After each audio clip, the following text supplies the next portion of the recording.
arrête de regarder des shonen. Ok, cette intro paraît violente, mais vous allez vite comprendre. Naruto, One Piece, Dragon Ball. C'est bien, mais vous devrez arrêter. Bon, c'est vrai, à part former une armée contre moi, j'ai un peu rien fait. Mais bon, c'est pour votre bien, car vous êtes en train de vous enfermer dans une boucle. Alors aujourd'hui, on va voir comment y sortir. Reste bien jusqu'à la fin, je vais te donner 3 animés qui vont te changer ta vision du monde. Tout le monde sait ce que c'est un shonen, mais personne ne sait d'où ça vient. Alors, pour comprendre ça, il va falloir remonter en 1952. À cette époque, le Japon est complètement dévasté, et le moral est au plus bas. Et c'est justement dans ce contexte-là que le manga va naître. Les Japonais vont beaucoup s'inspirer d'Hollywood ou encore des cartoons. On retrouvera par exemple les grands yeux expressifs ou encore un style plus dynamique. Et c'est dans ce contexte-là qu'un homme va tout changer. Osamu Tezuka. Il publiera en 1952 dans un magazine de shonen l'un des premiers shonen de l'histoire, Astro Boy, une œuvre qui aura inspiré Dragon Ball, Naruto et tant d'autres. On y suivra un jeune héros, une histoire émotionnelle très forte et un message d'espoir. On tient la fondation même du shonen d'aujourd'hui. On aura ensuite, quelques années plus tard, la naissance de Dragon Ball et One Piece. Puis on arrivera dans les années 2000 avec l'arrivée de Naruto, Bleach et Masha et j'en passe. Et petit à petit, nous sommes arrivés au shonen qu'on connaît aujourd'hui. Maintenant qu'on sait d'où ça vient, la vraie question c'est pourquoi les shonen dominent le marché?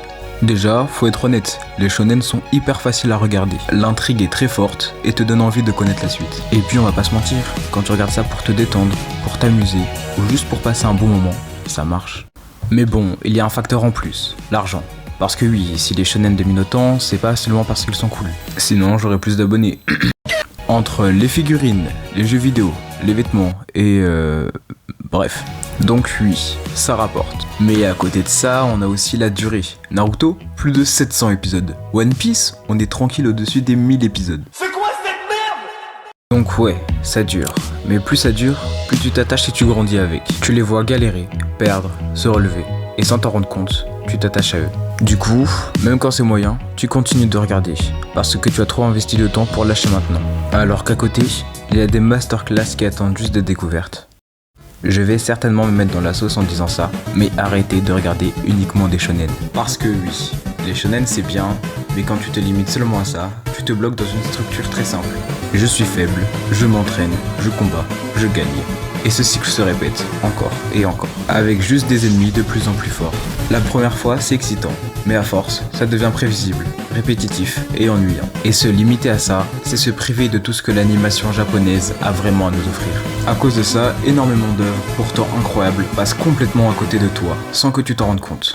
Des animés masterclass, des histoires puissantes, des univers uniques, que tu ne découvriras jamais. Et pendant ce temps-là, tu restes bloqué dans la même boucle, tu consommes toujours le même type de contenu, et tu n'évolues pas. Tu regardes plus, mais tu découvres moins. Cette vidéo n'est pas là pour critiquer, elle est là pour te débloquer. Bon, je pense que j'ai assez critiqué les shonen comme ça. Peu importe l'univers, ninja, pirate, démon ou super-héros. Au fond, c'est toujours la même recette émotionnelle. Et c'est exactement pour ça que ça marche autant sur les gens. Parce que ces thèmes-là, ils sont universels, et ils nous apportent tellement de réconfort. Au final, si les shonen dominent autant, ce n'est pas par hasard. Car c'est bien, non. C'est même très bien, et je pense qu'ils méritent largement leur place. Quelqu'un de normal, faible, perdu, qui avance petit à petit. Il tombe, il doute, il échoue, mais il se relève. Avec ses amis, avec ses valeurs, avec cette idée simple mais puissante, ne jamais abandonner. La justice, le rêve, la volonté, le dépassement de soi. Et c'est pour ça qu'on s'attache, parce qu'on ne regarde pas juste des combats, on regarde une évolution, un parcours, un reflet de nos propres rêves. C'est ça, la vraie force du shonen. Pas seulement l'action, mais l'émotion que cela nous procure. Et comme promis, voilà 3 animés qui peuvent changer ta vision sur les animés japonais. Violette est une ancienne enfant soldat, utilisée comme une arme sur le champ de bataille. Avant de disparaître, son commandant lui a laissé une dernière phrase. « Je t'aime ». Mais Violette ne comprend pas ces mots. Elle ne comprend pas les émotions. Elle ne sait pas ce que ça veut dire, aimer. Alors, après la guerre, elle commence un travail étrange. Elle écrit des lettres pour les autres. Elle met des mots sur les sentiments des gens. Et sans s'en rendre compte, à force d'écrire l'amour, la douleur, la perte et l'espoir des autres, elle commence à découvrir les siens. Ce n'est pas juste un animé, c'est un voyage émotionnel, et crois-moi, il marque. Vinland Saga raconte l'histoire de Thorfinn, un enfant brisé par la guerre, qui grandit avec un seul objectif, se venger. Pendant des années, il ne vit que pour la haine, les combats et la survie, jusqu'au moment où il commence à comprendre que la violence ne lui apportera rien. Petit à petit, il fait face à une vérité difficile. La vengeance ne guérit pas les blessures, et la paix vaut plus que la haine. Vinland Saga n'est pas un animé de combat, c'est une histoire de transformation, de maturité et de reconstruction. C'est un animé qui vous fera goûter à la paix intérieure. Et pour finir, on terminera avec l'animé le plus drôle que j'ai jamais vu de ma vie, Grand Blue. C'est simple, cet animé enchaîne les blagues, les clichés, les situations débiles, et personnellement, je me suis jamais autant tapé de barre devant un animé. Franchement, tu te demandes comment ils ont osé sortir ça.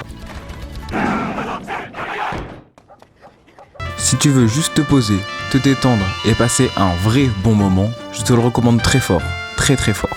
Bref, retenez juste ça, les shonen c'est cool, mais il y a clairement autre chose à tester. Donc, sortez un peu de votre zone de confort, lancez un animé différent, au pire vous perdez 20 minutes, au mieux, vous découvrirez un banger. Si la vidéo t'a plu, tu peux lâcher un petit like, abonne-toi, ça aide énormément la chaîne. Et me dire en commentaire c'est quoi ton animé préféré hors shonen, histoire qu'on fasse une vraie liste. Sur ce, je vais retourner regarder des animés et faire semblant d'être productif. À la prochaine.